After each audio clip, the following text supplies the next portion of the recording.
¿Por qué lo mataron? Libro de Enrique Gómez Hurtado. Controversia editorial, año 2011. Frase: la sociedad necesita ver y comprobar que los delitos no quedan impunes, que las investigaciones se realizan en un ámbito de equidad y dentro de una manifiesta eficacia de los sistemas investigativos. Cuando la justicia no es capaz de condenar, tampoco es capaz de absolver. La impunidad, que es la causa principal de que la justicia no merezca el respeto de la opinión pública, produce así, paradójicamente, la condena de los inocentes. Álvaro Gómez Hurtado. Introducción. Desde el mismo 2 de noviembre de 1995, siempre estuvo la latente necesidad de contar los hechos y eventos que rodearon el homicidio de mi hermano Álvaro. Una porción importante de los colombianos todavía puede con claridad determinar dónde se encontraba y qué hacía en el momento en que supo del homicidio del caudillo conservador. Gran parte de Colombia todavía hoy coincide en que Álvaro era un gran estadista a quien, comillas, le cabía el país en la cabeza. Y para muchos fue siempre incomprensible que no hubiese recogido los destinos del país desde la presidencia. La magnitud histórica de su figura o lo dramático de su muerte justificarían entonces el emprendimiento de contar la presente historia sobre el fracaso de las investigaciones adelantadas para determinar los autores materiales e intelectuales de su muerte. Sin embargo, la forma tortuosa con la cual se ha adelantado la investigación, posición de la Fiscalía General de la Nación a lo largo de 15 años, tendiente a no cumplir con su misión institucional en este caso, la grosera desviación sobre la investigación, la injusta privación de la libertad de muchísimos falsos indicados y procesados, la condena de un presumible inocente, se acumulan a las calidades de víctima como poderosa razón y motivo para este reencuentro. Por otra parte, al lograr recientemente avances en el desarrollo probatorio, surge una senda de verdad que, en paralelo, muestra una nueva visión de la historia de nuestro país en los últimos 20 años. Este cuadro histórico, compuesto por las confesiones de los grandes capos del Cartel del Norte del Valle, antiguos miembros del gobierno de Samper y cabecillas de las autodefensas, muestran en realidad bien diferente a la percepción que como colombianos hayamos podido tener de nuestro devenir histórico. Se trata de la historia real de nuestro país, no la que los ciudadanos logramos percibir a primera vista. Una historia de corrupción profunda y dramática, manipulación de las circunstancias, conspiraciones y cortinas de humo descaradas. Divulgar esta versión real y oculta de nuestro devenir se ha convertido también en motor determinante en este esfuerzo. Finalmente, acercarse metodológicamente a la investigación del magnicidio de Álvaro Gómez Hurtado abre una ventana a las debilidades institucionales de nuestro aparato de justicia, a la falta de compromiso e idoneidad de sus agentes, a la inercia negativa que aleja a todo nuestro sistema criminal de su misión institucional y lo convierte en una de las instituciones públicas más desprestigiadas del Estado. Tal vez el recuento crítico de esta investigación permita enderezar otras o prevenir que nuevas investigaciones sean igualmente utilizadas y abusadas por los actores criminales y sus cómplices institucionales. Después de 15 años, el país y la familia Gómez Hurtado y la familia Huertas hasta morir siguen esperando justicia y que se determine la responsabilidad penal e individual de los autores intelectuales de los homicidios perpetrados el 2 de noviembre de 1995, como parte de una conspiración para encubrir la penetración del cartel del narcotráfico de Cali, compuesto por los llamados Cuatro Viejos de Cali, Miguel y Gilberto Rodríguez Orejuela, Pacho Herrera y Chepe Santa Cruz, en la dirigencia política y la Fiscalía General, para obtener términos favorables en el sometimiento a la justicia colombiana de esta estructura criminal, antes de que el gobierno de los Estados Unidos pudiera completar acusaciones por narcotráfico contra estos cabecillas y sus lugartenientes.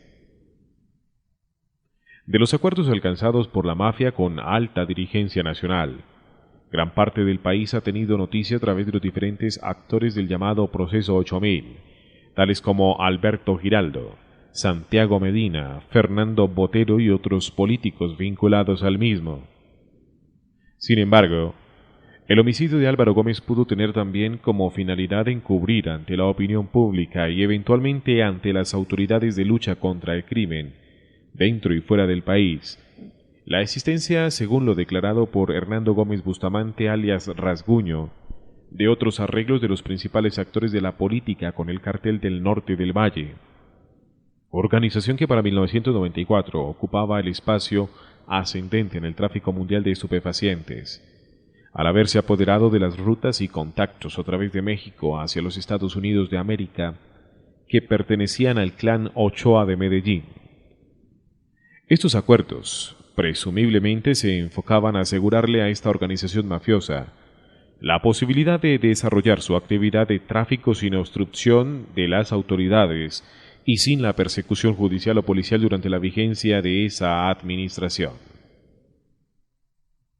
Existe un patrón sistemático de operación por parte de la mafia colombiana respecto de sus actos de corrupción del poder público y respecto de los crímenes y magnicidios cometidos para encubrirlos o para alcanzar sus objetivos estratégicos. El homicidio de Álvaro está regido y sometido a ese patrón. El país ha verificado en otros grandes crímenes y hechos de corrupción de la época. La realización de este magnicidio configura claramente un crimen de Estado, al reunirse elementos constitutivos de esta figura. Es claramente un crimen político por la naturaleza de sus amplios efectos en este plano, que beneficiaron al régimen en su lucha desesperada por aferrarse al poder. Los principales efectos políticos derivados de la muerte violenta de Álvaro Gómez Hurtado fueron: silenciar a una de las más calificadas y legítimas voces de la oposición al gobierno de Samper para el segundo semestre de 1995. Fue Álvaro Gómez Hurtado el primer líder nacional en pedir expresamente la renuncia del presidente y su alto gobierno. Evitar que Álvaro Gómez Hurtado impusiera una agenda antisamperista en el noticiero 24 horas de su propiedad, a la sazón del espacio de noticias de mayor audiencia en la televisión colombiana.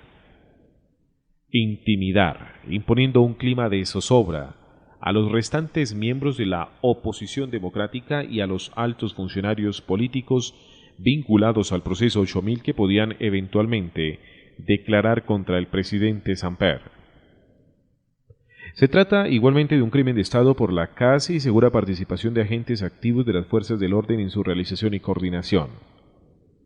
Diversos testimonios generados en diferentes épocas y circunstancias que lentamente se han incorporado dentro de las diferentes investigaciones que se adelantan, apuntan a señalar como presunto autor material del homicidio al entonces comandante del Gaula Bogotá, mayor de la policía Danilo González, de quien hacia 2003 se relevarían de sus estrechos y duraderos nexos con los carteles de Cali y del norte del Valle y con el paramilitar Carlos Castaño. A nivel de presunta coordinación institucional del homicidio, que involucró el retiro de las fuerzas de reacción policial de la zona, la asignación de funciones de la Policía Judicial en la escena del crimen a la SIJIN, Bogotá, en vez del CTI, y la presentación de falsos testigos de cargo, se han señalado en el proceso de manera reiterada al coronel Germán Osorio, para ese entonces edecán del presidente. Finalmente, es el encubrimiento de los verdaderos autores materiales e intelectuales, a través de la consecuente desviación de las pesquisas. A lo largo de la investigación criminal adelantada por la Fiscalía General de la Nación, se han formulado 3 hipótesis sobre la autoría material y sobre la autoría intelectual, que se han materializado en acusaciones ante los jueces de la República, los cuales en todos los casos han fracasado estruendosamente, generando el sobreseimiento por el homicidio de todos los imputados, salvo uno que en mi opinión se encuentra condenado injustamente, el Loco Memo, con base en un solo testimonio altamente sospechoso y que fue manipulado. Cabe destacar que hasta la fecha la parte civil en representación de la familia Álvaro Gómez Hurtado no ha encontrado ninguna evidencia que efectivamente el presidente Samper haya creado un grupo élite para adelantar la investigación del crimen, como lo prometió a la opinión pública al día siguiente del homicidio. Por el contrario, la estructura del proceso refleja que voluntariamente diversas instancias investigativas adelantaron pesquisas de manera descoordinada y caótica, y a veces secreta, como en el caso de la Brigada 20. Hasta donde se sabe, después de múltiples derechos de petición, la investigación del homicidio no fue objeto de ningún consejo de seguridad ni de ninguna instrucción especial del presidente o miembros de su gobierno. Para el gobierno Samper, la investigación concluyó con la captura de los miembros del grupo llamado Sincelejo el 18 de noviembre de 1995.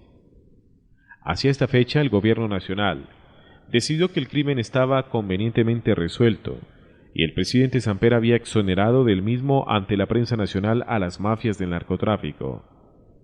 Así lo reconoció el exministro Horacio Serpa en su declaración ante la Fiscalía dentro de la investigación número 61.434, reconociendo que no recuerda haber dado ninguna orden específica de dotar de eficacia la investigación, ni que la misma hubiese tenido relevancia en el Consejo de Seguridad.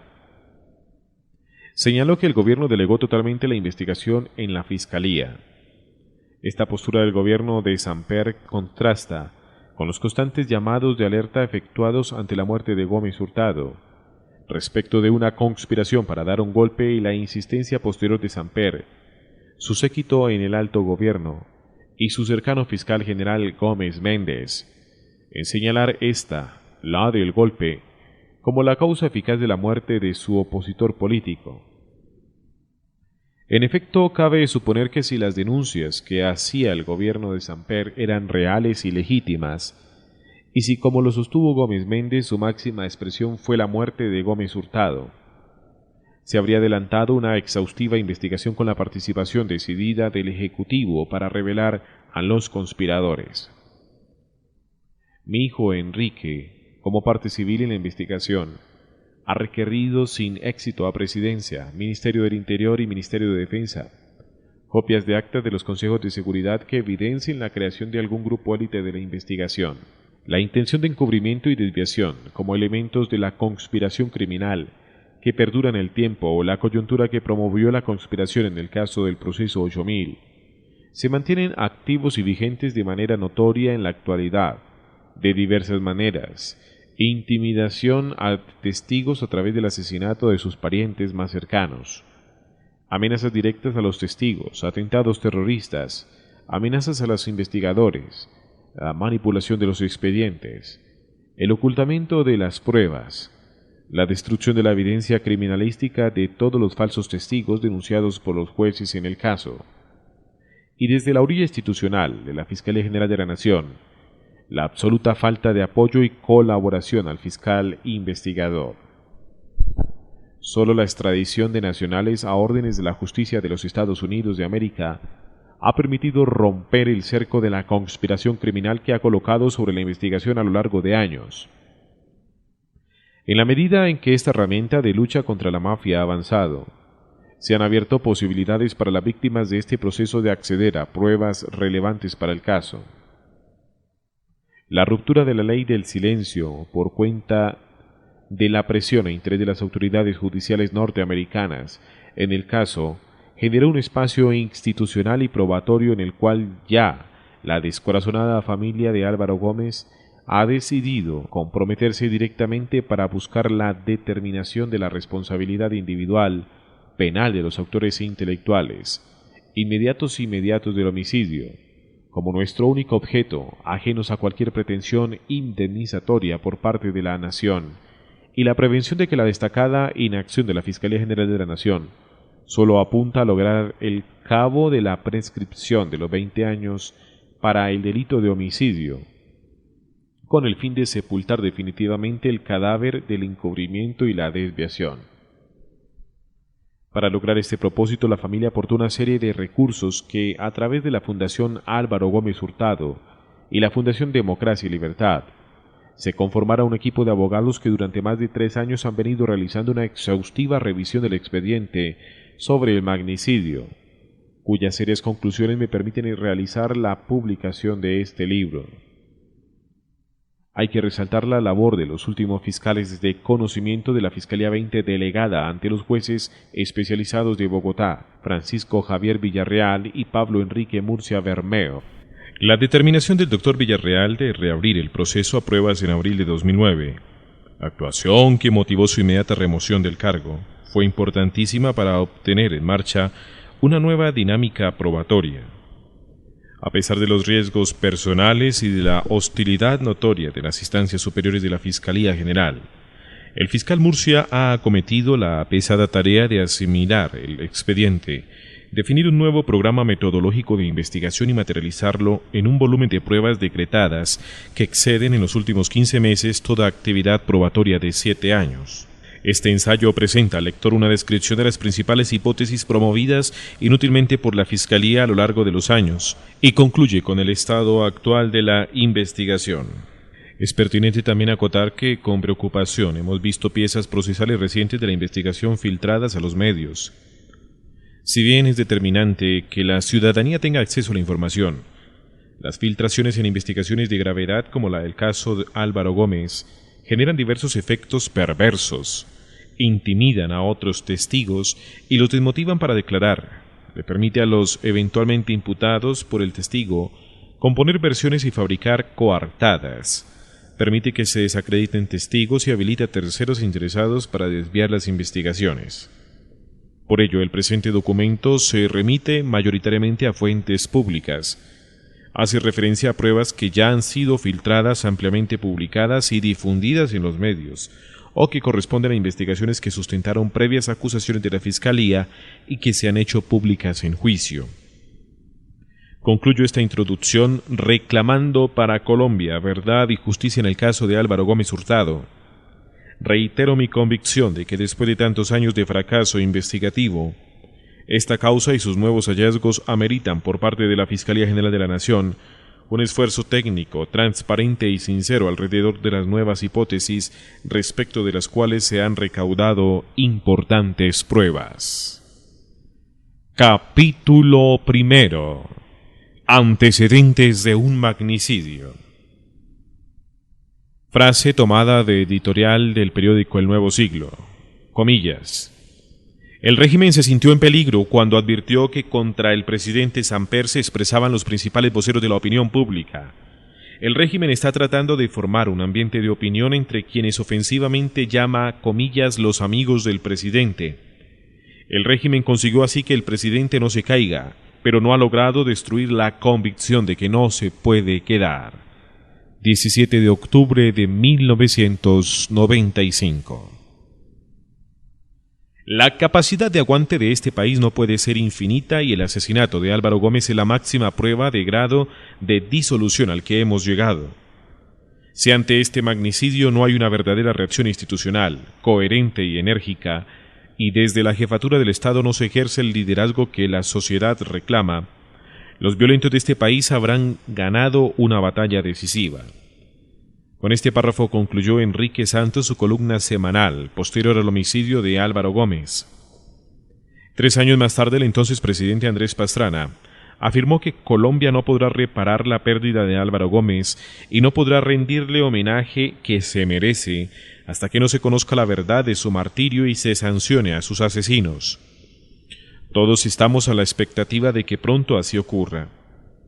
Otros llamados contra la impunidad se han ido produciendo desde el 2 de noviembre de 1995, día en que unos sicarios acribillaron a Gómez Hurtado cuando salía de dictar su cátedra universitaria. 15 años más tarde pudieron pronunciarse esas y muchas otras manifestaciones de indignación, sin que hasta las circunstancias de desinterés institucional, encubrimiento y desviación hayan cambiado.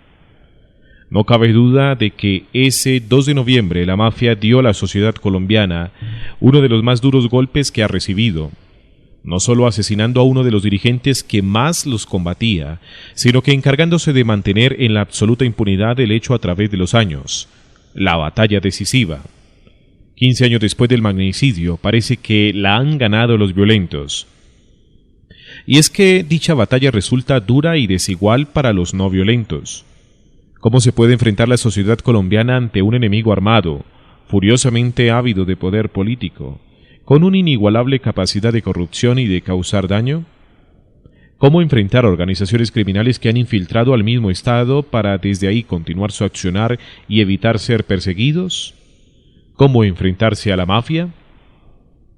Una de las pocas armas a favor de la sociedad es su capacidad de recordación, el olvido, que cobija irresponsablemente una gran cantidad de crímenes perpetrados en Colombia. Es quizás lo que más aventaja a la mafia en su afán para lograr la impunidad y una de las más grandes desventajas de la sociedad civil en su intento por impedirla. Es posible que el mismo Álvaro Gómez haya creído en la capacidad de recordación como una de las pocas y más eficaces armas de la sociedad contra el crimen y la violencia. Solo ello explica la honda significancia de una de las frases que, viniendo de su pluma, no deja de conmover el ánimo de los colombianos. Ser abatido por ráfagas de ametralladora, como parecía ser mi suerte, no debía ser considerado como un infortunio singular. Quizás no era un bel morir, pero en las circunstancias actuales del país y del mundo podría no ser un sacrificio inútil. Un propósito esencial de este primer capítulo consiste en recordar a una sociedad aturdida por episodios históricos que, por dolorosos que sean, explican, contextualizan y sobre todo mantienen vigente la justa indignación y los legítimos reclamos para que se haga justicia. Hay que recordar. Título: El último dilema de Álvaro, el gobierno Samper. ¿Víctima o agente del régimen? El domingo 29 de mayo de 1994, Ernesto Samper le ganó a Andrés Pastrana la primera vuelta de las elecciones presidenciales, con una pírrica diferencia de 18.439 votos. La segunda vuelta era inevitable y la adhesión de Noemí Sanín al candidato conservador estaba anunciada. Pastrana ganaría en segunda vuelta y así lo titulaban las encuestas a comienzos de junio. Según lo registró la prensa de la época, la campaña liberal cayó en un estado de angustia y serio temor de perder las elecciones. Para triunfar en la segunda vuelta era necesario que el samperismo sumara esfuerzos. Los esfuerzos se fueron sumando y sumando. El 16 de junio de 1994, solo 4 días antes de la segunda vuelta de las elecciones, el candidato Andrés Pastrana pidió audiencia con el presidente de la República, César Gaviria Trujillo, en Palacio. Pastrana entregó al presidente varios cassettes con grabaciones sostenidas entre Alberto Giraldo y Miguel Rodríguez Orejuela, en donde el capo del cartel de Cali venía conversando con un amigo sobre el dinero que se le debía dar a Ernesto Samper para que ganara las elecciones. Las grabaciones daban cuenta de aportes a mafiosos a la campaña de Samper superiores a 3.000 millones de pesos de aquel entonces. Al día siguiente, el presidente envió las grabaciones a la Fiscalía General de la Nación. El candidato Pastrana se abstuvo de revelar las grabaciones a los medios de comunicación antes del día de las elecciones. El domingo 21 ganó las elecciones Ernesto Samper con 3.733.366 votos, 150.000 más que su adversario.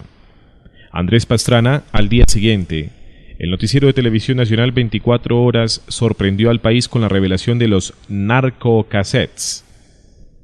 Para el día martes, la prensa nacional no hablaba de otra cosa. Sin embargo, el efecto no fue tan adverso al presidente electo como se esperaba.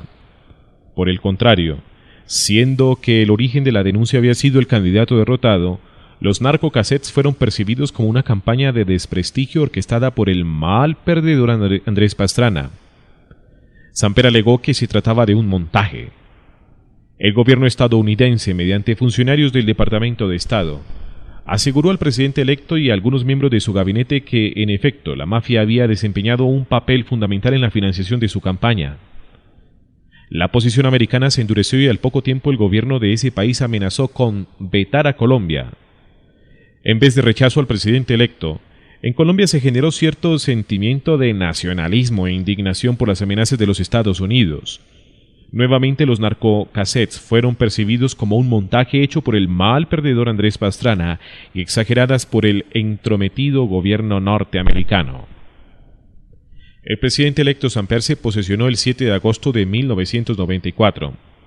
Nombró un gabinete mayoritariamente liberal, aunque no exento de la representación conservadora alvarista, compuesta por Daniel Masuera Gómez, María Sol Navia y Rodrigo Marín Bernal. ¿Quién podría haber dicho que no había representación alvarista? Se trataba de una movida política hábil del presidente Samper para dividir al conservatismo en sus linderos históricos frente al gobierno. Álvaro Gómez Hurtado, a través de El Nuevo Siglo, manifestó ese 7 de agosto que, comillas, siempre que se produce un cambio en la jefatura del Estado surgen expectativas y esperanzas.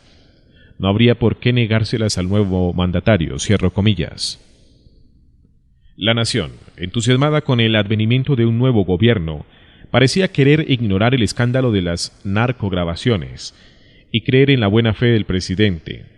Lo mismo puede leerse en la actitud de Álvaro Gómez, quien a través de sus editoriales condenaba el entrometimiento de los Estados Unidos, dando muestras de solidaridad con el recién posicionado gobierno, dentro del cual un sobrino suyo, Masuera Gómez, un otrora aliado político, Marín Bernal, y una cercana amiga, María Sol Navia, tenían asiento en el gabinete ministerial. La posición editorial de Gómez Hurtado se mantuvo prudente y solidaria frente al gobierno de Ernesto Samper. Durante el último semestre de 1994 y a comienzos de 1995, como se verá a lo largo de estas páginas. Tan solo una semana después de posesionarse el nuevo gobierno, el fiscal general Gustavo de Grave encontró que no había mérito para proseguir con las investigaciones de los narcocassettes.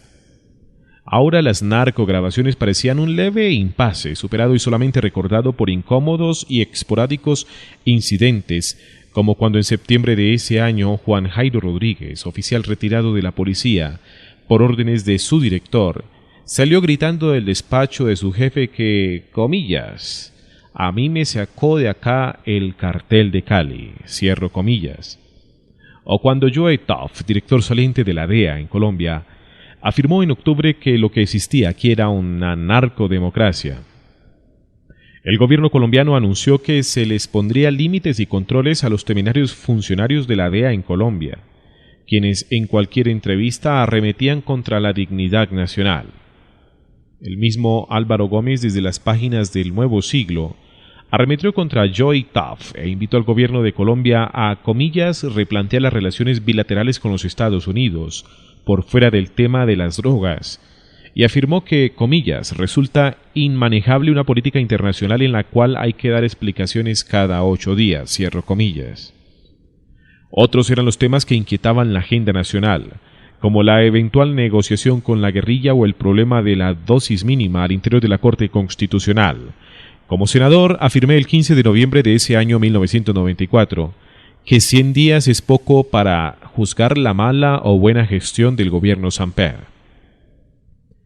Empezó el año 1995 y lo único que parecía opacar el éxito del gobierno eran cada vez más sus peores relaciones con el gobierno de los Estados Unidos. Aunque nadie hablaba de las narcograbaciones, y antes existía solidaridad con Samper, como un perseguido de los gringos, funcionarios del gobierno americano sistemáticamente daban duras declaraciones a finales de enero al embajador Miles Frechet. Anunció que, comillas, el gobierno no está luchando contra el narcotráfico, cierro comillas. Álvaro Gómez, indignado, se preguntó que ante tales afirmaciones, ¿qué más se quiere que haga Colombia? Y tildó de inoportunas las palabras del embajador Frechet. Empezando febrero, la revista Cambio 16 reveló las escandalosas cuentas de Guillermo Palomari, contador del cartel de Cali, en donde figuraba una extensa lista de políticos samperistas como directos beneficiarios de la mafia. A pesar de ello, y como ocurrió con las narcograbaciones, la opinión no pareció apreciar la gravedad del asunto. Aumentaba en cambio una ola de indignación contra las interferencias del gobierno americano. Carlos Lleras de la Fuente, embajador de Colombia en Washington, reaccionó airado ante las afirmaciones de Frechet, en asombrosa sintonía con la línea editorial del Nuevo Siglo. El ex canciller Diego Uribe Vargas afirmó que había regresado la política del garrote por parte de los norteamericanos. En un gesto sin precedentes, Álvaro Gómez sugirió declarar a Frechet persona non grata y afirmó en otro editorial que, comillas, frente a la agresión norteamericana, todos unidos, cierro comillas, haciendo un llamado para que los colombianos apoyaran al gobierno de Ernesto Samper en su cometido por demostrar que Colombia sí luchaba fuertemente contra las mafias. Tras bambalinas, el ambiente se iba calentando. Oficiales de inteligencia llamaron alarmados al entonces ministro de Defensa Fernando Botero Sea y le advirtieron sobre las permanentes afirmaciones de Elizabeth Montoya de Sarria ante varios grupos de mafiosos en donde les aseguraba que ella era el mejor enlace posible entre ellos y Ernestico, refiriéndose al presidente. La revista Semana empezó a tomar una posición crítica frente al gobierno, particularmente alimentada por las revelaciones de Cambio 16 referentes a Guillermo Palomari. Según sus periodistas, un hombre no identificado se presentó al despacho del director de Semana y le aseguró a ese medio de comunicación que se estaba poniendo en peligro la paz entre el gobierno y la mafia. Según él, el gobierno tenía enterados a los narcos de que eran la revista Semana y la Fiscalía las dos instituciones que estaban arriesgando la realización de los acuerdos pactados. Tras muchos esfuerzos, Colombia obtuvo una certificación condicional por parte del gobierno de los Estados Unidos. Pocos días después, la opinión se enteró de que Miguel Rodríguez Orejuela andaba libre en la ciudad de Cali, pues fue visto en una notaría realizando varias diligencias. Hechos como este generaban suspicacias entre la posible pantomima que se podría estar orquestando entre el gobierno y el cartel de Cali. Ante una ininterrumpida cadena de pequeños incidentes que insinuaban vínculos entre el gobierno y las mafias, la opinión pública empezó a recordar la famosa frases de las narcograbaciones. El exministro de Justicia, Enrique Parejo González, dio duras declaraciones a la prensa en donde se preguntaba por qué la Fiscalía se había desentendido frente a los narcocassettes. Pocos días después, el 20 de abril, la Fiscalía capturó por vínculos con el narcotráfico al reconocido político samperista Eduardo Mestre. Las relaciones de Mestre con los Rodríguez Orejuela venían desde los años 80, tal y como lo registró la prensa de la época. Al día siguiente de la captura de Mestre, el fiscal general de la Nación, Alfonso Valdivieso, anunció que, dados los documentos encontrados a Guillermo Palomari, abriría una investigación contra 9 congresistas samperistas, entre ellos don Alberto Santofimio, contra el contralor David Turbay, y que llamaría a declarar a Santiago Medina, ex tesorero de la campaña Samper presidente. Mientras tanto, en un hecho sin precedentes desde las épocas de la censura durante la dictadura, funcionarios de la Presidencia de la República irrumpieron en los talleres de la revista Semana con el propósito de averiguar el contenido de un artículo en que ese medio revelaría más casos de vínculos entre el gobierno y sectores narcotraficantes. Álvaro Gómez Hurtado, desde los editoriales de El Nuevo Siglo, denunciaba al régimen, sostenía que era necesario cambiarlo y concluía que el presidente Ernesto Samper era un simple prisionero, atrapado entre los intereses ajenos. Gómez no atacaba al gobierno ni a la persona del presidente. Criticaba un establecimiento amorfo en donde Samper aparecía casi como una víctima. Por lo demás, Gómez Hurtado seguía ofuscado con la posición norteamericana e insistía en que la política contra las drogas se manejaba de una forma completamente errada, lo que implicaba una posición solidaria con la política internacional del gobierno. A comienzos de mayo de 1995, el editorial del Nuevo Siglo felicitó al canciller Pardo García Peña por haberle revirado por fin al gobierno de los Estados Unidos. Días más adelante, el presidente propuso una reforma constitucional para implementar en Colombia un sistema unicameral, tal vez la primera de muchas cortinas de humo puestas en marcha para ocultar el problema del narcofinanciamiento. Dicha propuesta tuvo acogida en las páginas del Nuevo Siglo, diario que la calificó como un pretexto para algo grande. Algunos de los medios de comunicación bajo influencia de Gómez Hurtado, Noticiero 24 Horas y Diario El Nuevo Siglo, reflejaban claramente ante la opinión pública, mediante sus líneas editoriales, una actitud de solidaridad frente al gobierno de Ernesto Samper, al cual lo presentaban como víctima de una equivocada política antidrogas impuesta por los Estados Unidos. Dichos medios de comunicación se apartaban de otros como Semana, Noticiero Coape, Cambio 16 o La Prensa, que día a día incrementaban su nivel de crítica y sanción periodística al gobierno. Al respecto, ha señalado mi hijo Enrique Gómez Martínez, para la época empleado de mucha confianza de Álvaro, comillas. Cuando personalmente tuve la oportunidad de comentar esta postura con Álvaro, recuerdo que varias circunstancias explicaban esta cándida línea editorial al inicio del gobierno. Por una parte, Samper pertenecía a una familia reconocida de Bogotá, con la cual nuestra en el pasado había tenido muchas relaciones y conocimiento de tipo social, y ello motivaba dudas de Álvaro de que el entonces y ya presidente Samper se hubiese prestado al financiamiento ilegal de su campaña. Álvaro pensaba, y después de lo que escribió en sus editoriales, que Ernesto Samper se encontraba atrapado por lo que él denominaba el régimen, una mezcla de intereses políticos privados y a veces criminales que se convenían y explotaban al Estado colombiano. Pensaba incluso que la fuerza del régimen era tal que el presidente era meramente una instancia circunstancial, casi casual. Por otra parte, dada una cierta cercanía entre Daniel Mazuera y Ernesto Samper, mi primo Daniel Mazuera Gómez había sido justamente exaltado como ministro y ello no dejaba de ser un gesto del gobierno hacia la familia. Por otra parte, me consta que Álvaro tenía gran resentimiento con el tono, el alcance y los medios con los cuales el Departamento de Estado de los Estados Unidos de América había abordado las dudas existentes sobre el financiamiento de la campaña de Samper. Álvaro había sido embajador en Washington, conocía y había luchado directamente contra los prejuicios de los funcionarios americanos hacia Colombia, y en conjunto con mi padre. Durante años habían criticado la criminalización del tráfico de estupefacientes como única respuesta social al problema de la droga. Cierro comillas. En el mes de junio, graves indicios se sumaron a los ya existentes en el sentido de sindicar al gobierno de tener una asociación criminal con la mafia. La Corte Suprema anunció que abriría investigación por nexos con el cartel de Cali al Procurador General de la Nación Orlando Vázquez, el exalcalde de Barranquilla, el cura Bernardo Hoyos. Afirmó ante los medios que se había reunido con alias Pacho Herrera y con los Rodríguez Orihuela, quienes le habrían mostrado copias de cheques entregados a la campaña de Ernesto Samper que superaban los 15.000 millones de pesos.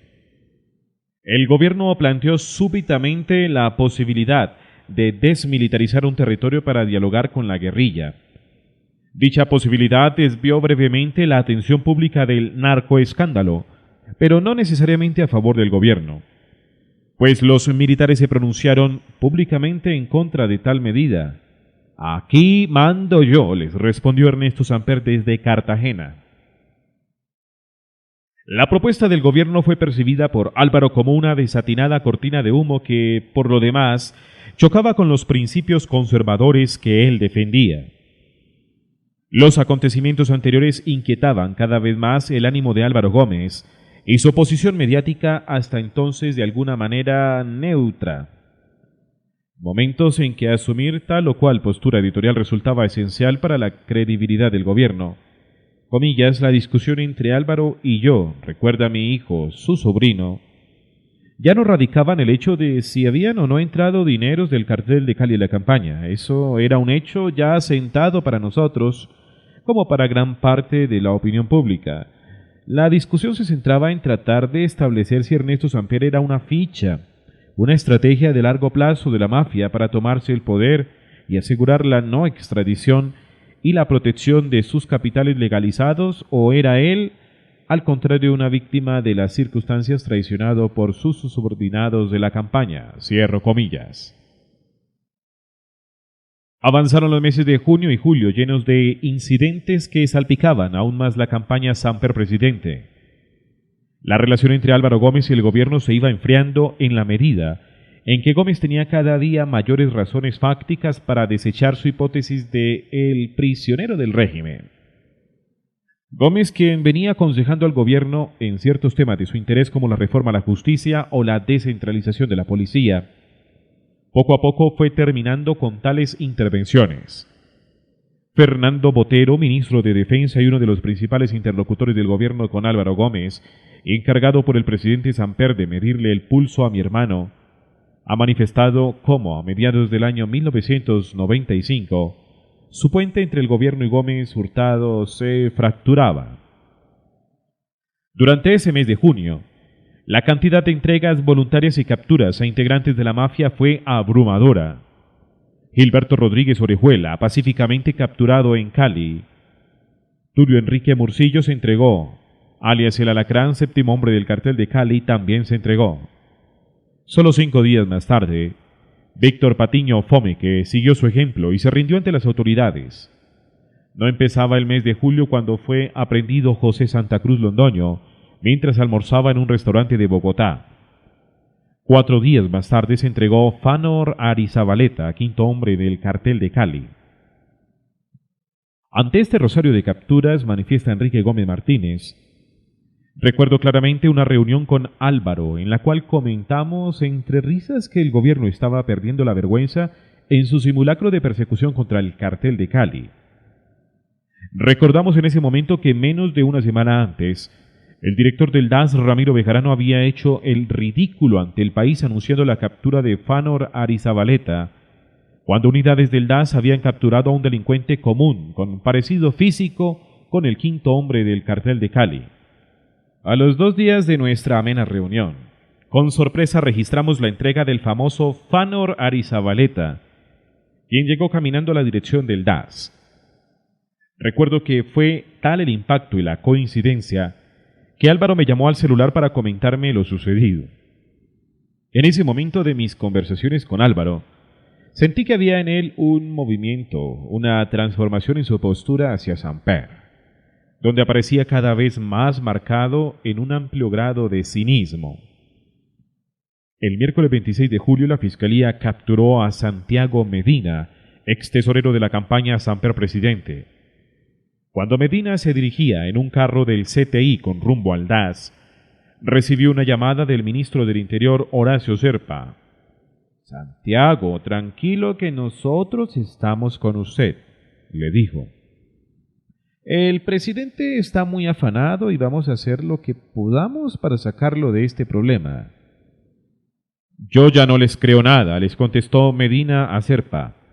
«Y dígale al presidente que mi lealtad termina cuando pise la primera escalera del edificio de la Fiscalía», cierro comillas. Según el mismo Medina y por órdenes del presidente Samper, el director del DAS, Ramiro Bejarano, lo contactó y ensayó persuadirlo de que no hablara. Medina afirmó que el director del DAS, Ramiro Bejarano, me visitó en el calabozo, comillas, y le pidió al vigilante no dejar constancia de su ingreso. Me dijo que yo no sacaba nada enlodando al resto de personas, que era más fácil someterme a un encarcelamiento y buscar los medios jurídicos para lograr mi libertad. Sin mayor tacto, Bejarano me advirtió que el tratamiento de que fuera objeto y mi integridad personal dependían de la forma en que yo manejara la situación a partir de ese momento, cierro comillas. El ex tesorero de Ernesto Samper estaba convencido, y así lo escribió en su libro La verdad sobre las mentiras, de que el gobierno lo quería asesinar evitando así que él cantara. A través del ministro del Interior y del director del DAS, Santiago Medina, habría enviado un claro mensaje al presidente en el sentido de que iba a hablar francamente con las autoridades judiciales. Al día siguiente de la captura de Medina, El Nuevo Siglo vaticinó al comienzo de un escándalo mayor y no asumió ninguna actitud solidaria con el gobierno en un editorial que tituló Aves de Tormenta.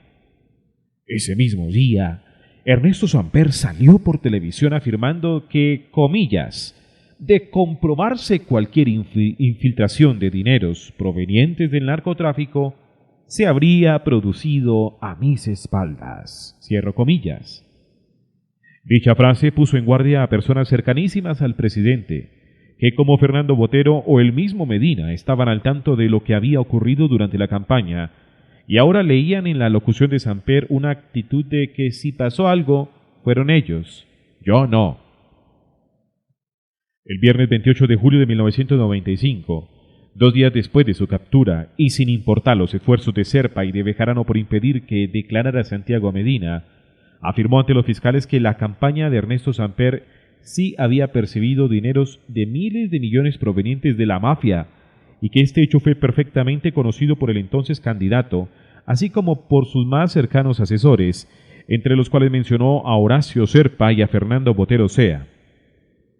Medina fue más allá y manifestó que los vínculos estrechos y de asociación del presidente Samper con la mafia databan de tiempo atrás, y narró extensamente lo que denominó el Pacto de Recoletos, por virtud del cual el cartel de Cali y Ernesto Samper se habrían comprometido desde 1993 a realizar un proyecto político conjunto. Añadió que las relaciones de Samper con los Rodríguez Orejuela eran cercanísimas y que se remontaban a la década de los años 80. Esta declaración, que sumada a toda ola de narcoevidencias podía poner en jaque la estabilidad del gobierno, aún no era conocida por la opinión pública ni la prensa, solamente por las autoridades judiciales. El presidente y sus más cercanos asesores habían quedado los mensajes que Medina había enviado a Samper a través de Bejarano y de Serpa. No se podía esperar nada positivo para ellos de dicha indagatoria. El gobierno se jugó su última carta para persuadir a Santiago Medina de que no hablara, o en caso de que ya lo hubiera hecho, de que se retractara. Según varias declaraciones hechas por Santiago Medina, el sábado 29 de julio de 1995, Ignacio Londoño Zavala se le presentó con una razón proveniente del Ejecutivo. Llegó con la, comillas, misión, según Medina, de convencerlo para que se retractara de lo que había dicho en la indagatoria. Durante todo ese sábado, Londoño insistió en su propósito. Su argumento era que el país quedaría destrozado si se conocería la verdad de los hechos, de que si se retractaba le garantizaban que el año que iba a estar en prisión iban a hacer los arreglos necesarios para que la justicia lo dejara en libertad. Cierro comillas. Medina mantuvo su posición y le manifestó a Londoño Zavala que por ninguna razón se retractaría. Ese mismo sábado, en un hecho que confirma el temor del presidente Samper a las declaraciones de Medina, el gobierno trasladó a Víctor Patiño Fomeque desde la cárcel de Palmira hasta la cárcel de Modelo para persuadir a Medina de que no hablara. Esa gestión tampoco obtuvo frutos. La angustia y la desconfianza se apoderaron del alto gobierno. La revelación de la indagatoria de Medina causaría estupor entre la opinión pública. El domingo 30 de julio en la hacienda presidencial Atogrande, el Sanedrín samperista discutió con el presidente qué hacer ante las revelaciones de Medina. A la reunión asistieron Fernando Botero Sea, Horacio Serpa, Juan Manuel Turbay, Juan Fernando Cristo, Álvaro Benedetti, Jacqueline Strauss, esposa de Samper, e Ignacio Londoño Zavala, entre otros. Aunque a diferencia de la mayoría de los asistentes, Ignacio Londoño no era funcionario oficial. Su condición de mediador entre el gobierno y otros sectores exigían su presencia en este tipo de importantes reuniones. Ante este último y escandaloso episodio, en donde el propio extesorero de la campaña presidencial admitía el narcofinanciamiento del proyecto político samperista y a la vez denunciaba presiones por parte de altos funcionarios del gobierno, como Serpa y Bejarano, para que no hablara, Álvaro Gómez Hurtado se convenció de que el gobierno no era ningún prisionero ingenuo en las garras de un régimen corrupto, sino por el contrario uno de sus principales agentes. No había, era la conclusión de Gómez, otra solución que producir una crisis política.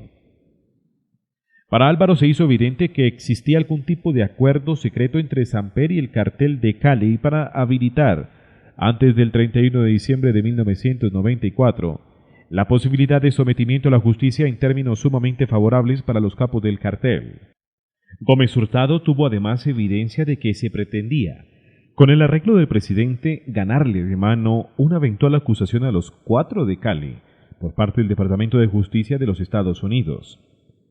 Al respecto había ya un camino recorrido por el anterior fiscal de Grave, y al evidenciarlo Gómez Hurtado íntimamente se arrepintió de su exaltación al funcionario al momento de su retiro. Según Enrique Gómez Martínez, una creciente sensación de traición movía a Gómez Hurtado a salir de su retiro para liderar una ofensiva política mayor con el fin de obtener la renuncia de Samper. Comillas, en la medida en que la crisis política del gobierno se fue agravando, afirmó Fernando Botero Sea en declaración que rindió ante la Fiscalía, en la investigación del homicidio de Álvaro Gómez Hurtado el 12 de julio de 2007.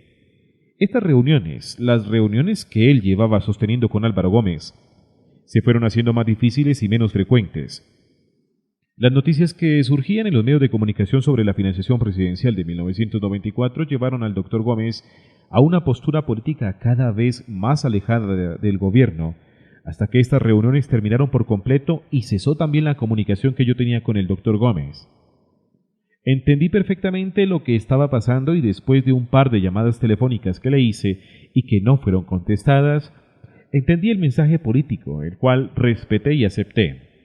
También le informé de este hecho al presidente Samper, quien se preocupó mucho por eso, ya que significaba en la práctica perder un puente e informar entre el gobierno y el doctor Gómez a través mío. Cierro comillas. Álvaro se había matriculado en la oposición. 3 meses en procura de tumbar el régimen.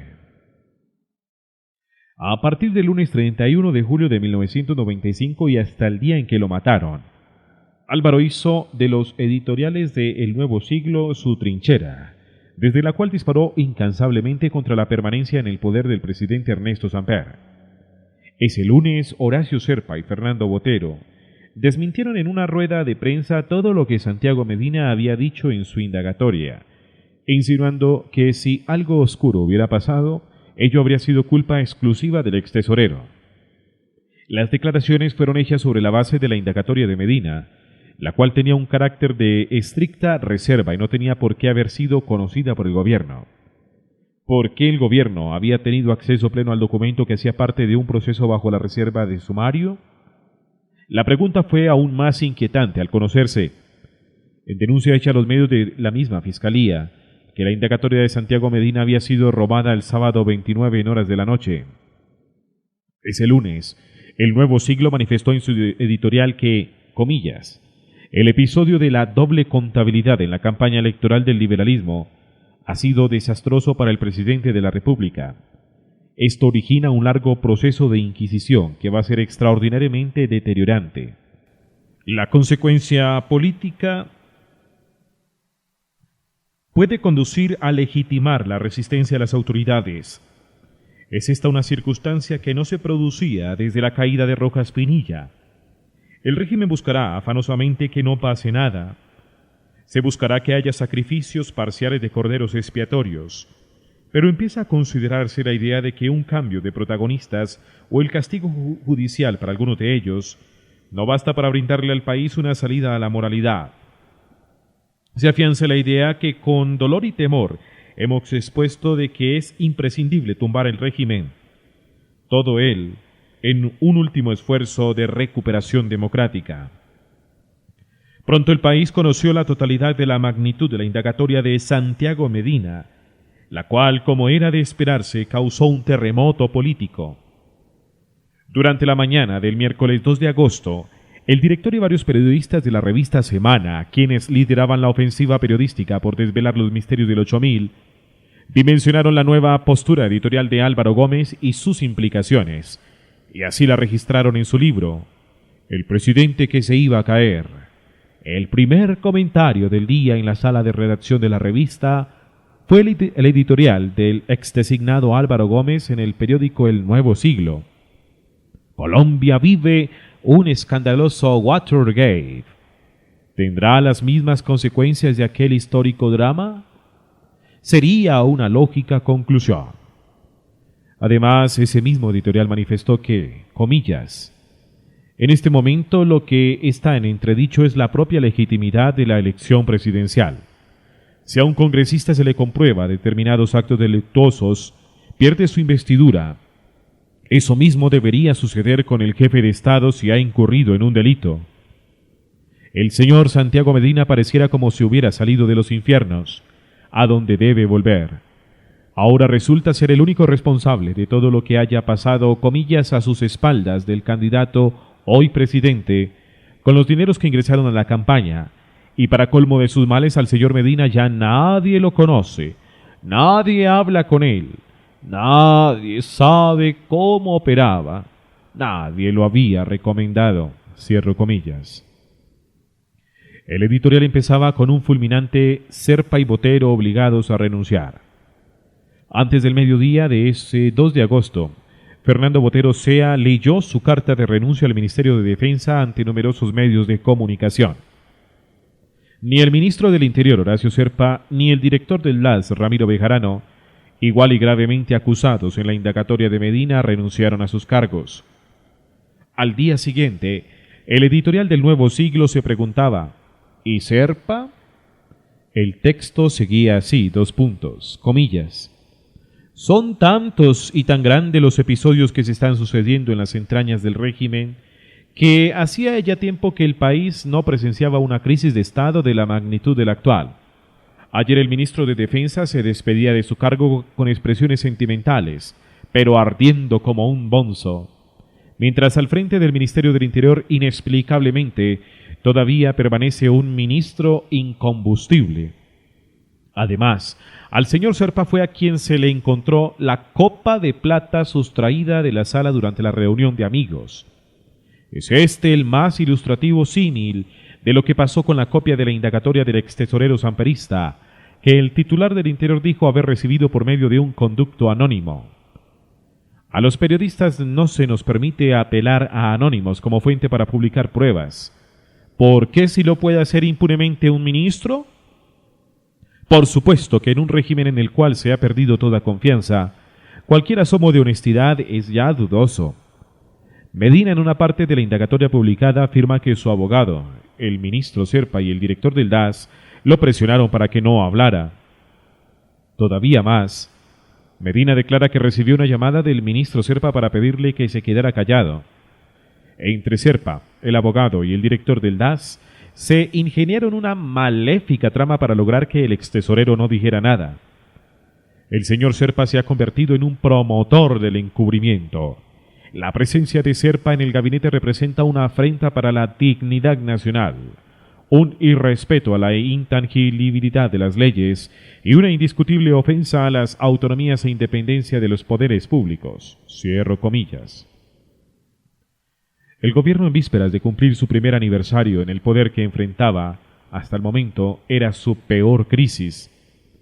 Para su consuelo, justo un día antes de completar el año, las autoridades capturaron a Miguel Rodríguez Orejuela. Los medios preguntaron al capo recién capturado si era cierto el escándalo de dineros calientes en la campaña de Ernesto Samper, a lo cual este contestó, comillas, el presidente es un hombre honesto, cierro comillas. Con todo, Álvaro Gómez no dejó de calificar como un sombrío aniversario al 7 de agosto de 1995. El lunes 7 de agosto, la revista Semana reveló las escandalosas conversaciones entre el entonces candidato Ernesto Samper y Elizabeth Montoya de Sarria, esposa de Chucho Sarria, ex policía sindicado para la época de poseer una fortuna superior a los 15.000 millones de pesos gracias al narcotráfico. En las grabaciones, la monita retrechera, reconocida intermediaria entre políticos y mafiosos del cartel de Cali, sostenía una divertida conversación con Samper en donde le avisaba que le haría llegar un anillo a su esposa Jacqueline y que necesitaba reunirlo con algunos amigos de ella que querían aportar dinero a la campaña.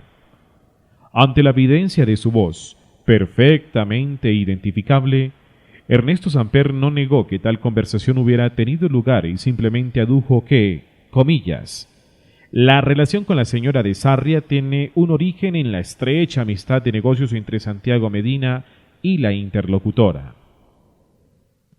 Durante la tarde y noche del martes 8 de agosto, mis colegas, los senadores Jaime Arias Ramírez, Juan Camilo Restrepo Salazar, Carlos Martínez Simaján y el suscrito, protagonizamos un duro debate contra el gobierno, exigiendo la inmediata renuncia del ministro Serpa.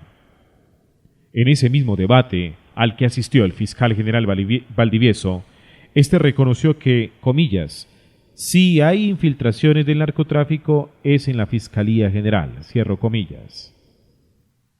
La oposición desde el Senado que emprendí contra Samper se convertía en otra piedra en el zapato para el alto gobierno. Mauricio Vargas, director de la revista Semana, relata una diciente conversación que tuvo por estos días con el canciller Rodrigo Pardo García Peña. Yo creo que ustedes deberían pensar en una comisión especial con la que investigó la fuga de Escobar, dijo Vargas al canciller, refiriéndose a quién podría investigar al presidente. Algo que me permita un debate político donde la oposición desfogue sus críticas, donde se examine la conducta de los distintos implicados desde el punto de vista de la responsabilidad política y no solo desde el punto de vista de la culpabilidad jurídica.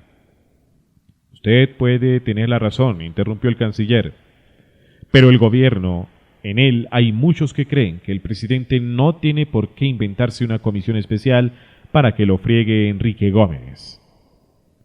Samper anunció que se sometería de su conducta ante la Comisión de Acusaciones de la Cámara de Representantes, al tiempo que buscaba reuniones con diferentes sectores de la sociedad, con miras a conformar lo que él denominó un gobierno de unidad nacional, en lo que sería una estrategia para consolidar su permanencia en el poder.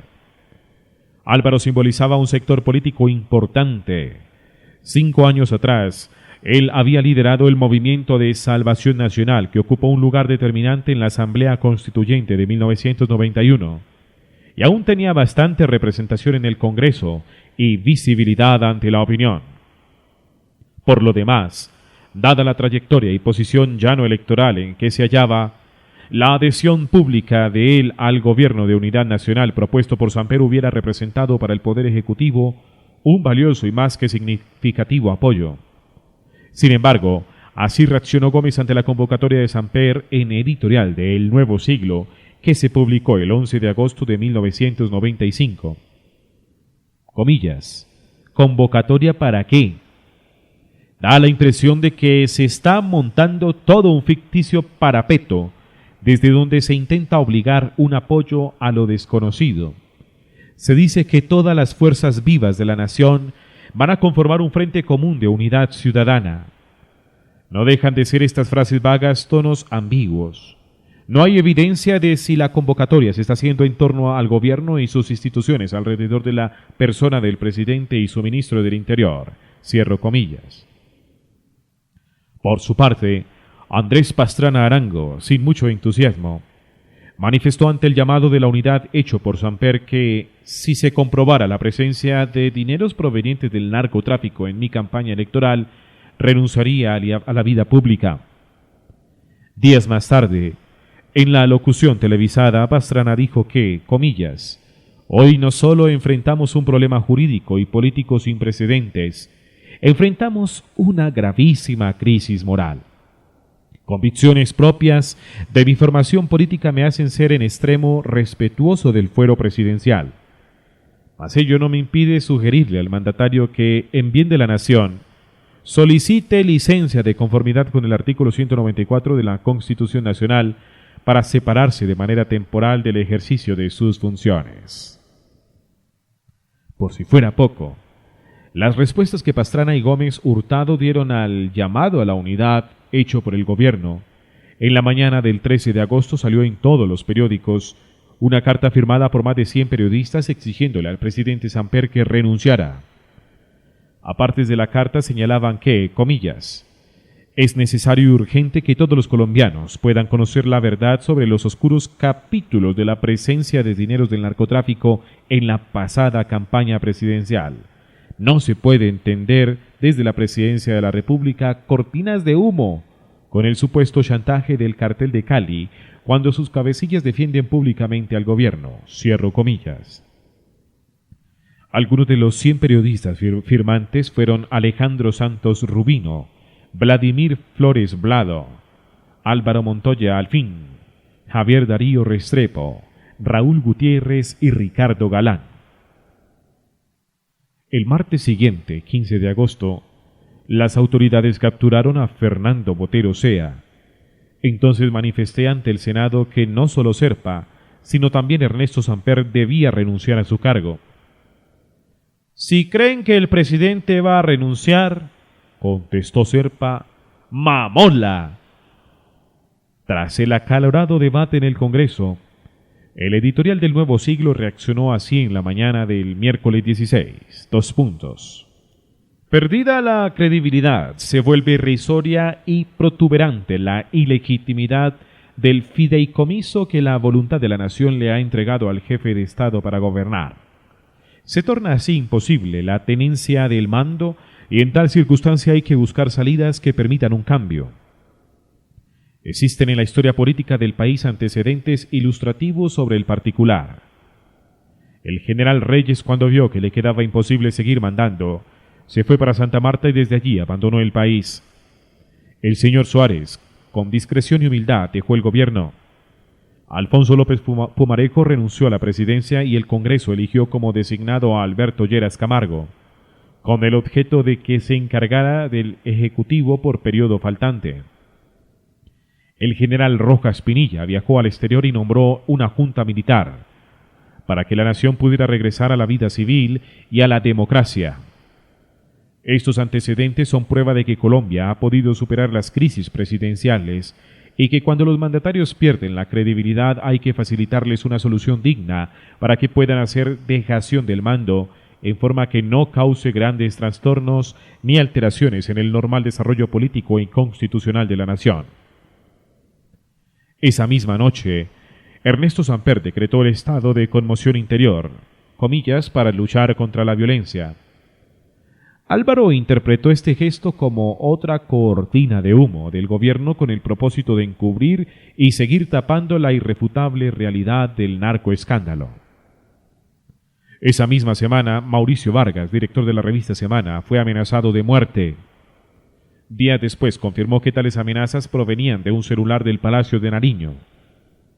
Bajo la dirección de Vargas, Semana continuaba siendo el medio por excelencia que desde comienzos de año venía revelando los más duros narcoescándalos que manchaban al gobierno.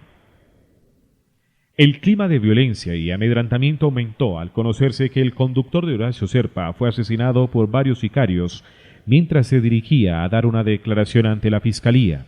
Se crecían los testimonios que confirmaban el dicho de Santiago Medina en su indagatoria. Ahora llegaba el de Andrés Talero, excónsul en Miami, quien confirmó el ingreso de varios millones provenientes de la mafia a la campaña, con pleno conocimiento por parte de Ernesto Samper. Como el presidente insistiera en que si hubo dineros calientes en su campaña fue a sus espaldas, su incapacidad como dirigente es de la más alta peligrosidad, cierro comillas. El gobierno continuaba perdiendo apoyo político con el paso de las horas. La embajadora en Londres y excandidata presidencial Noemí Sanín Posada renunció a su cargo el 24 de agosto.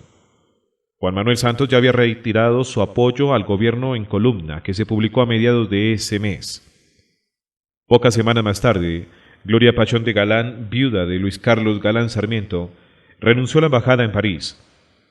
El expresidente Betancourt no quiso aceptar del gobierno ninguna embajada para reemplazar a los diplomáticos que renunciaban en cadena. El editorial del Nuevo Siglo diagnosticó de la siguiente manera la realidad política del país para agosto 24 de 1995. Cada día los hallazgos son más turbios. El torrente de las aguas negras se ha desgajado en ese invierno que por todas partes cubre a Colombia con las manchas y desechos que definitivamente están sumergiendo al régimen. Ha sido una marcha de impudicia en la que han aparecido toda clase de falsedades, chantajes, verdades a medias y la intención del encubrimiento mañosamente dirigida por el ministro Serpa, quien ha asumido la ingrata tarea de promover el tapujo. Repugnante insistir en los horribles detalles del lenguaje coloquial y de los ofrecimientos de joyas. Frente a este escandaloso tráfago nos preguntamos, ¿para qué se insiste en prolongar la solución a una crisis que llena de perplejidad y vergüenza a Colombia en lo interno y lo externo? La sombra del cuartelazo. En el mes de septiembre de 1995 se desarrolló en forma similar al de agosto, pues cada semana era un cúmulo más de presiones, testimonios y escándalos contra Ernesto Samper. La presión ejercida por la opinión pública no permitía pensar que el gobierno resistiera en el poder mucho tiempo más. Los rumores de golpe de Estado, casi todos difundidos por el mismo ministro Serpa, pusieron al gobierno en la más aguda paranoia, comillas, Existía a nivel del alto gobierno y en particular del presidente Samper, recuerda Fernando Botero, el convencimiento de que la mayor amenaza para la supervivencia del gobierno y su integridad estaba representada por el doctor Álvaro Gómez Hurtado. Es claro para mí que había una cercana vigilancia a todas las actividades del doctor Gómez Hurtado por medio del DAS, ordenada directamente por el presidente Samper. Esas actividades de seguimiento, que fueron tenues al inicio del gobierno, se intensificaron tremendamente en la misma medida en que se iban profundizando. A esta actividad de vigilancia minuciosa se sumaba naturalmente el seguimiento a las actuaciones públicas de él y particularmente de todo lo que se publicaba en el periódico El Nuevo Siglo. El doctor Samper leía sus editoriales a diario, cierro comillas.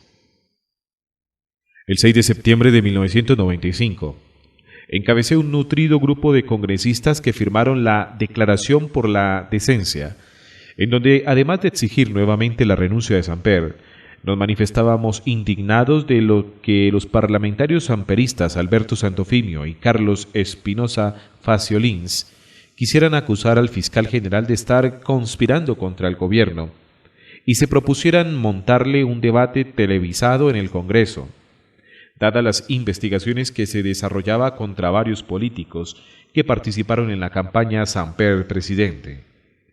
El gobierno conjura contra el fiscal, denuncié en su momento. Cito algunos apartes de aquella declaración. Comillas. Estamos asistiendo a la más profunda crisis presidencial en los anales de nuestra democracia. El cuestionamiento sobre el origen viciado del actual Poder Ejecutivo nos ha obligado a hacer esta declaración en el Congreso Nacional y a comprometernos a contribuir con nuestra acción y vigilancia a lo que los colombianos conozcamos en su totalidad el esplendor de la verdad.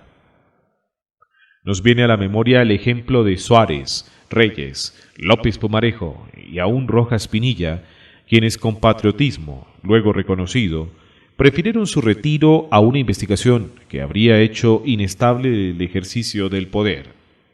Es hora de dirigir la opinión hacia la recuperación de la decencia en la política. Pretendemos que esa sea nuestra contribución en la actual hora de Colombia. Firman los parlamentarios Enrique Gómez Hurtado, Fernando Tamayo, Efraín Cepeda, Teresa Aviola, Eduardo Pisano, Pablo Victoria, Claudia Blum, Carlos Martínez, Santiago Castro, María Paulina Espinosa, Roberto Camacho, Jairo Klopatowski, entre otros congresistas más. El Nuevo Siglo respaldó por completo la declaración anterior en un editorial que tituló Urge solución política y constitucional. Finalizando el mes de septiembre, sicarios atentaron contra la vida del abogado del presidente, Antonio José Cancino, quien sobrevivió. El atentado dejó al país en la perplejidad. La ola de la violencia aumentaba y fue reivindicando por un nuevo actor violento autodenominado Dignidad por Colombia. En la mañana del 2 de octubre, el director y algunos periodistas de la revista Semana leían con impacto el editorial de El Nuevo Siglo, comillas, para Gómez, escribió Mauricio Vargas, reseñando esa mañana.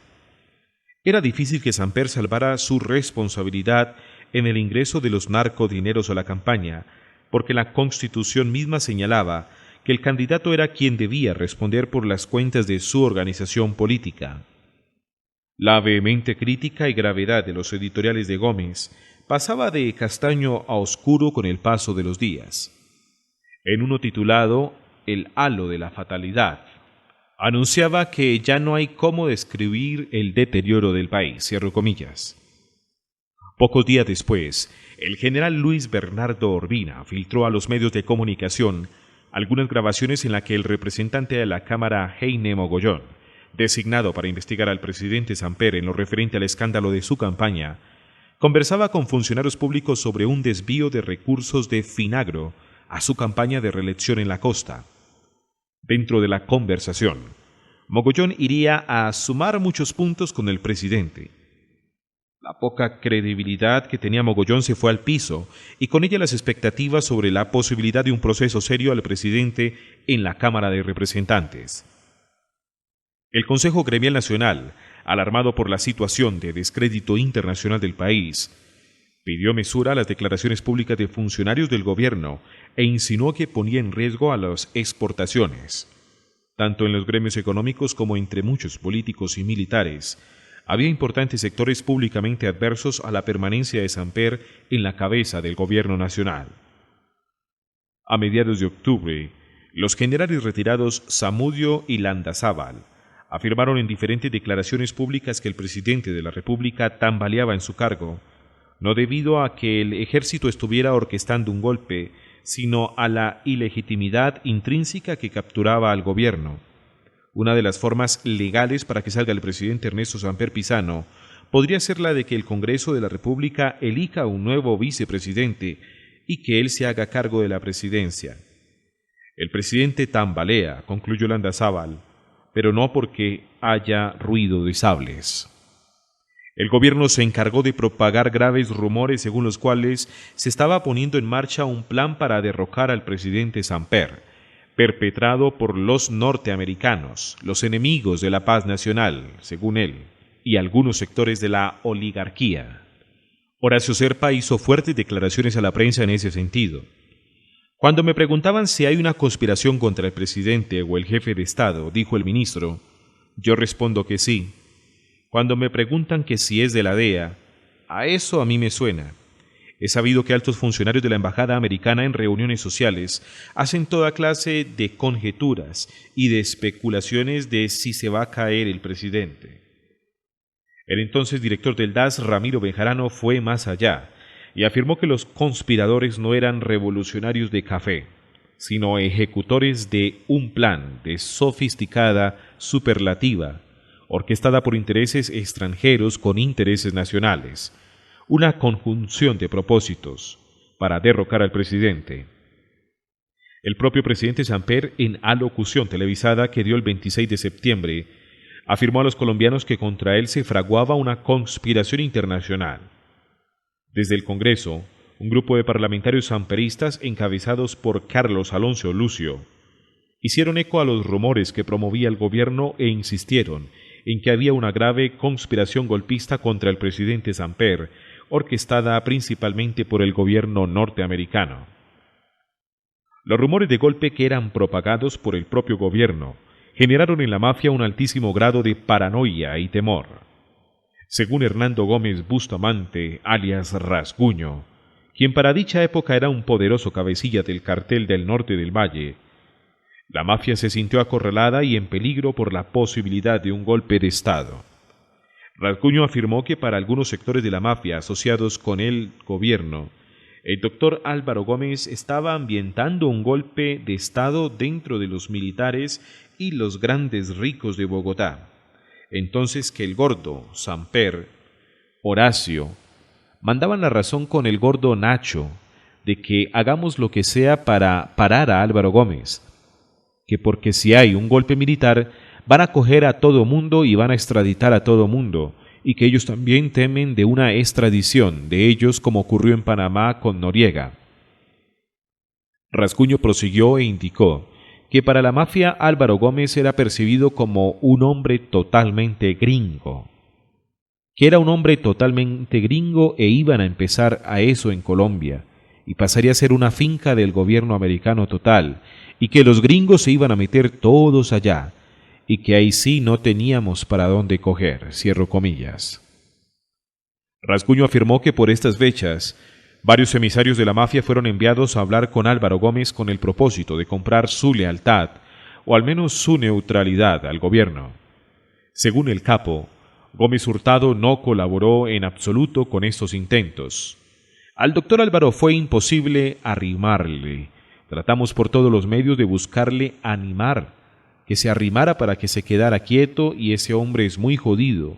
Ese hombre no quiso recibir plata, ni quiso recibir a nadie. Preso de la desconfianza, el gobierno llamó a calificar servicios al general Luis Bernardo Urbina, quien se declaró enemigo pacífico de un gobierno corrupto.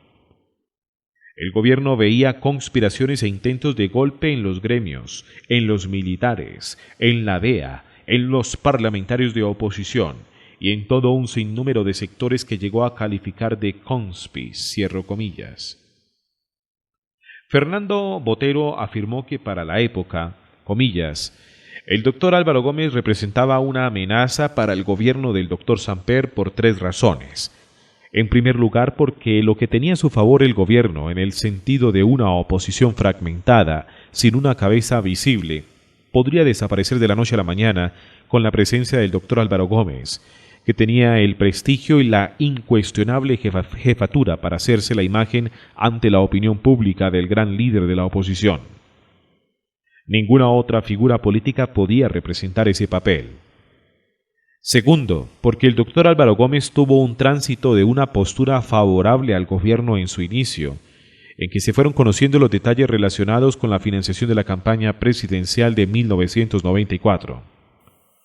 De suerte que no se trataba de un líder que pudiera tener una postura preconcebida o viciada acerca del gobierno, sino un líder que fue desarrollando una postura en la medida en que se conocieron los hechos de la campaña de 1994. Y en tercer lugar, por la estatura moral, política e intelectual del doctor Gómez, que pasaba en ese momento. Nos atrevemos a afirmar por su momento de mayor prestigio y respetabilidad política en toda su carrera.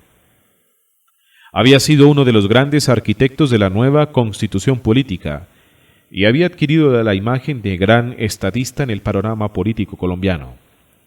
Por todo lo anterior, el tránsito del doctor Gómez Hurtado a la oposición política representaba para el gobierno un hecho trascendental y desde luego una gran amenaza política.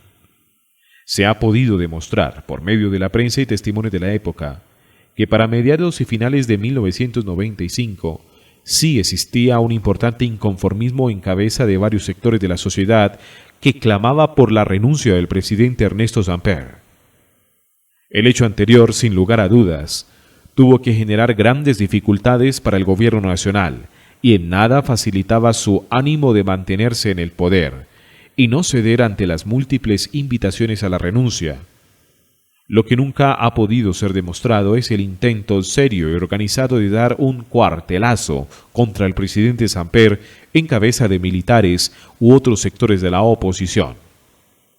Sin embargo, voceros de Ernesto Samper insistieron en que el gobierno estaba sitiado por los conspiradores que en cualquier momento ingresarían con tanques al Palacio de Nariño. Horacio Serpa y Carlos Alonso Lucio, por citar ejemplos más destacados, dieron múltiples declaraciones en el sentido de que sí existía una peligrosa conspiración contra el gobierno, aquello que causó temor en varios sectores de la mafia, tal y como fue registrado por Gómez Bustamante alias Rasguño. Más tarde, para 1996, el futuro fiscal general, adepto a la persona de Ernesto Samper, Alfonso Gómez Méndez, sustentaría el grueso de la investigación del magnicidio de Álvaro Gómez Hurtado, sobre la base de que se estaba fraguando un golpe de Estado contra el gobierno, tal y como se verá más adelante. Lo primero que debe ser destacado es la denuncia de una conspiración que fue hecha y reiteradamente promovida por el propio agente del mismo gobierno, Horacio Serpa, Carlos Alonso Lucio, Alfonso Gómez Méndez, etc. ¿Qué pruebas dieron de ello? ¿Quiénes eran los conspiradores? Aunque abundan los registros en que destacados miembros de la sociedad exigían públicamente la renuncia del presidente, que se sepa, no existe una sola prueba o indicio que señale a altos empresarios, políticos o militares de haber estado preparando una toma forzada del poder presidencial. Ocurrieron sí una serie de reuniones en un café, OMA, de la ciudad de Bogotá, los cuales fueron señalados por Alfonso Gómez Méndez como de la más alta peligrosidad para la estabilidad del gobierno, protagonizadas por un grupo de pensionados que en el remoto pasado se habían destacado en una alta posición al servicio del Estado. Sin embargo, no existen elementos que puedan confirmar que las tertulias de café sostenidas entre los doctores Víctor Mosquera Chaux, Hugo Mantilla, Diego Tovar Concha, Álvaro Uribe Rueda y Felio Andrade pudieran resultar en un operativo militar de las dimensiones necesarias para deponer al presidente de la República. Destacados opositores al gobierno como el empresario Hernán Echavarría, el general Bernardo Urbina o el mismo Álvaro Gómez alimentaban públicamente una presión social con el ánimo deliberado de instar al presidente a la renuncia. Mas ello, dicho por los de arriba señalados y confirmados por la completa carencia de evidencia en contrario, nunca implicó la puesta en escena de un cuartelazo. Álvaro y yo, como senador, sí estábamos en el empeño de obtener la renuncia de un presidente que era un desdoro para la dignidad de la República. En verdad, se había producido una crisis de Estado. Samper estaba en la imposibilidad de seguir en el cargo. Con angustia, el gobierno buscaba temas alternativos para distraer la opinión. Como Chávez ahora, se recurrió a la manida acusación de una supuesta intervención norteamericana y, como siempre, también como Chávez, se recurrió a la denuncia de una supuesta conspiración. No sería extraño que en ese ambiente algunos pensaran en las vías de hecho como una solución, pero las circunstancias no favorecían la supuesta conspiración, porque Samper estaba caído. Samper hablaba con la frecuencia de los conspis, dentro de los cuales yo figuraba como una amenaza de desautorizar mis intervenciones en el Congreso y en muchos otros ambientes. Todo esto cambió con el asesinato de Álvaro. Había parecido un tema mayor para distraer la atención de la opinión pública. A partir de ese momento comenzó presuntamente a montarse la patraña de la conspiración, acogida después por el futuro fiscal Gómez Méndez, que sirvió como mampara para garantizar la impunidad en la que hoy todavía estamos. La investigación a los financiadores de la campaña Samper y del ignominioso proceso 8000, encaminado a garantizar la vigencia del negocio hecho entre ellos y el presidente Samper, jamás fue intentada. Los últimos dardos de Gómez. Para mediados de octubre de 1995, Álvaro llegó al convencimiento no solo de que el gobierno estaba irremediablemente infiltrado por la mafia y que en consecuencia debía renunciar, sino que a él mismo lo estaban tratando de infiltrar y utilizar en una estrategia puesta en marcha por el samperismo para capturar el mayor número de instancias con capacidad de influencia mediática. Le sorprendió que su propio noticiero, 24 horas, no reflejara en su contenido las duras críticas al gobierno que él mismo hacía desde el Nuevo Siglo. A diferencia de otros medios como la revista Semana o el noticiero Coapé, 24 horas, no fue grande en el 8000 y se abstenía sistemáticamente de difundir los narcoescándalos que se manchaban al gobierno y los limitaba a noticia judicial. Resolvió retomar el control de su noticiero y ordenó que los consejos de redacción política con el periodista Raúl Gutiérrez se hicieran en su propia casa. La idea era transmitir el mismo mensaje de los editoriales del Nuevo Siglo a los millones de televidentes que veían el noticiero en horario AAA. El 17 de agosto Gómez Hurtado editorializó contra la permanencia en el poder del presidente en los siguientes términos: un gobierno que tiene que hacerse perdonar todos los días y que está sujeto a las sorpresas de que se descubran nuevos actos ilícitos, no puede tener iniciativa, no consigue convocar, no logra dominar la economía, no puede mantener la dignidad.